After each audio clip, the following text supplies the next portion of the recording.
The reason why we're launching 1,000 milligrams of Tru Niagen is because 1,000 milligrams works better.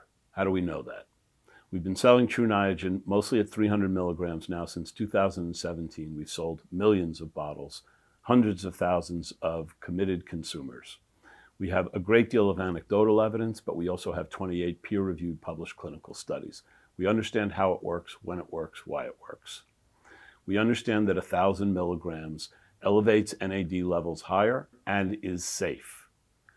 Many professional athletes, biohackers, scientists, research, indeed us, me, take 1,000 milligrams. So we are now making that available to you.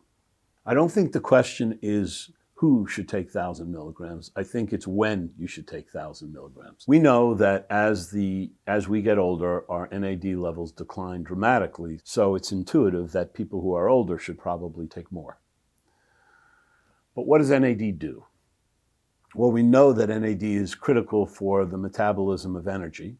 It elevates mitochondrial function, increases the number of mitochondria, but perhaps more importantly, NAD is available to fight metabolic or physiological stress. So when the cell is invaded, or there's a gene mutation, or there's an injury, that's when NAD goes to work to help fight off that stress, that physical stress. So if you're experiencing some physiological stress, recovering from an injury, from a procedure, didn't get enough sleep, overate, overdrank, etc., take more.